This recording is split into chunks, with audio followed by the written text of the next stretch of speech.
Hello friends, welcome you all to new video, and today we are going to continue with paper number 5, unit number 2, literary approaches.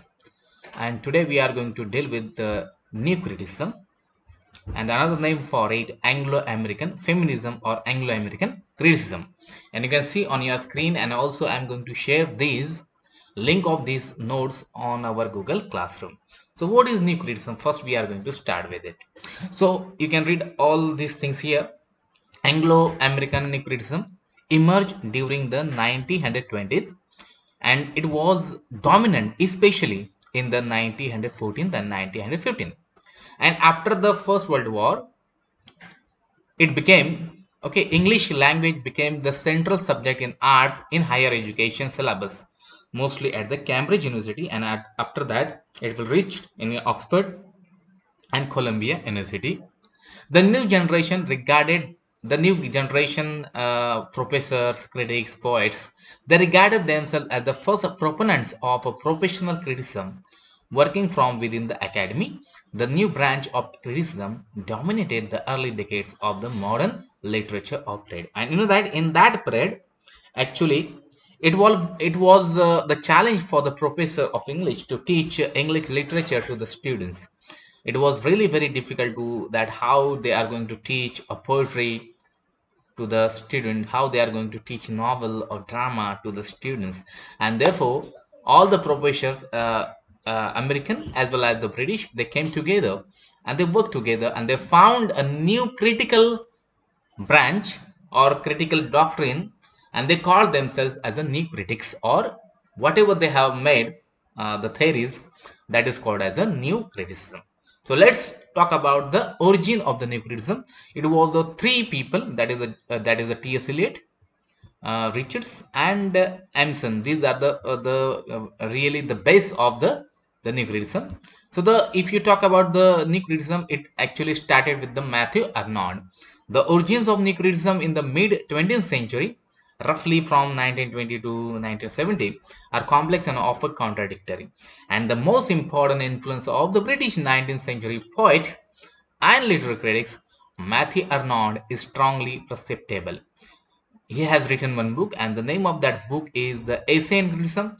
And in that book he has strongly proposed that philosophy and religion would be replaced by poetry in modern society. In those days, the Origin of Species by the Charles Darwin was published, and it has struck the foundation, very foundation of the religion.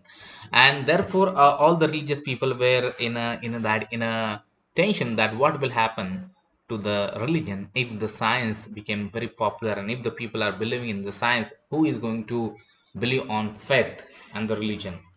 And therefore there are so many people, including Matthew Arnold, they were very very hopeful that definitely the poetry has that power, because science lacks poetry and poetry has a power to replace philosophy as well as the religion. And he hailed the culture representing the best and that has been known and thought in the world, that is the culture, and could mount a humanistic defense against the anarchy of civilization of urban industrialization society. So that is the Stone method, and all these things became the basis of the new critics. Another critic, that is the T.S. Eliot, he was actually American, and he became in the last generation he became British because he settled in London. So he has a strong impact of Matthew Arnold, and he was the prominent meditator of him. And he has written one essay, Tradition and Individual Talent. He has also written Hamlet. He has also written the individual and individual talent. Okay, like that. Tradition and the Individual Talent in 1999, and it has, and the Metaphysical Poet also. So this essay has been perhaps the single most influential work in Anglo-American criticism. Eliot emphasizes that must the writers must situate themselves. Okay, so writer have the historical sense, that is a sense of the tradition of writing in which they must situate themselves. In this process, the depersonalization, the artist art have to attain impersonality. If the art have its approach, the condition of science, Famously, he wrote, "Poetry is not a turning loose of emotions, but an escape from the emotions. It is not the expression of personality, but an escape from the personality." Eliot described the work of art as an objective correlative for the experience which may have engendered it, an impersonal recreation, which is the autonomous object of attention in his famous essay on Hamlet, which was also published in 1919. The year after First World War, Eliot was developing these ideas while English was emerging, especially at Cambridge University, as a central subject in the art higher education syllabus. The younger generation of academics proposed the first professional criticism. Ivy Richard, William Emerson, and F.R. Lewis were the main proponents of the new English critic at Cambridge. Richard attempted to establish the basic tenets for the close reading of poetry in his popular book Practical Criticism, which was published in 1929. Practical criticism became, in both the United States and England, the central compulsory critical and pedagogic tool of the higher education English syllabus, rapidly and damagingly becoming unauthorized and thus unnaturalized as the fundamental critical practice. William Emerson's Seven Types of Ambiguity, which was published in 1930, has a great impact on criticism. He emphasizes on ambiguity as the defining characteristic of poetic language. Let's talk about the American criticism. Nuclearism emerged in 1920 and especially dominated in 1914 and 1915. Nuclearism is a praxis. Much of its theory occur along the way in more specifically practical essays and not as a theoretical writing. So what is the Nuclearism? Nuclearism is clearly characteristic in premises and practice as it is not only concerned with context, historical, biographical and intellectual and so on. No background, no history of author, no history of that particular period or contemporary time, no biographical thing about the author and the characters related with it, and no intellectual and so on. It is not interested in the fallacies of intention and affect. Intention, that is what kind of intention the writer has when he chooses to write on that subject, a poetry or novel, whatever, and what the effect of the reader after reading it or after watching that drama. It is not interested in it and it was not concerned with that also. It is concerned, so whom it is concerned? It is concerned solely with the text in itself, with its organization. The text in itself, the words on the page and its organized, how it was, that the structure of that text. It does not seek a text meaning, no meaning at all, but it also focuses on how the text speaks itself. It is concerned to trace how it contains order and harmony, how it contains and resolves irony, paradox, tension, ambivalence, and ambiguity. It is concerned essentially with articulation, the very poemness, the formal quintessence of the poem itself. John Crown Ranson has written a book entitled The Nuclearism, which was published in 1941. This book gave this literary movement its title. For him, criticism should become more scientific or precise and systematic. Students should study the literature and not about the literature. Criticism is not ethical, linguistic, or historical studies, which merely aids the critic should be able to exhibit not the prose core to which a poem may be reduced, but the differentia, residue, or tissue, which keep the object practical or entire. Clint Brooks and Robert Warren jointly wrote two books, Understanding Poetry in 1938, Understanding Fiction in 1943, have spread the new critical doctrines all over the world.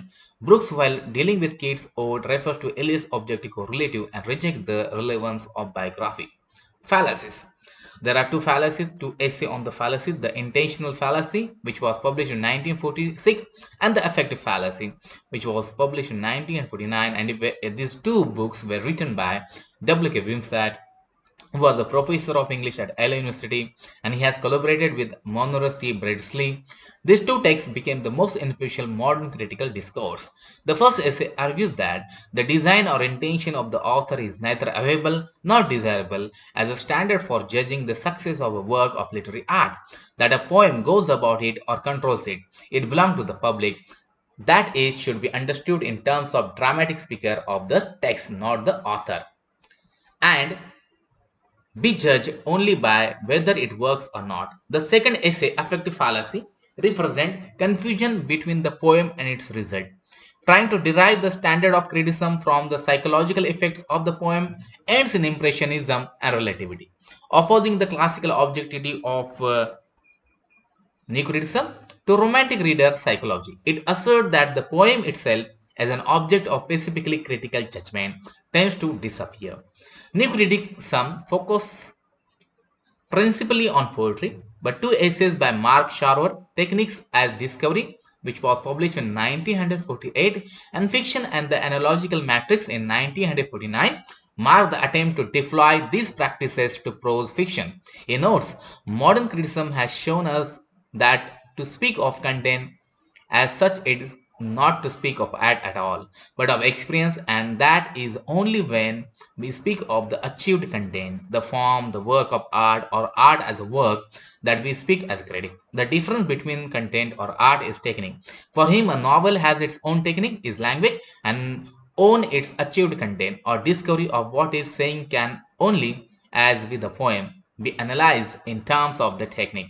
The second text reveals the unconscious patterns of imagery and symbolism present in all forms of fiction and not just those which foreground a poetic discourse. It shows that how the author's meaning, often contradictorily the surface sense, is embedded in the matrix of linguistic analogues which constitute the text. So, hey guys, I hope that you understood the Negroism, that is the Anglo-American feminism.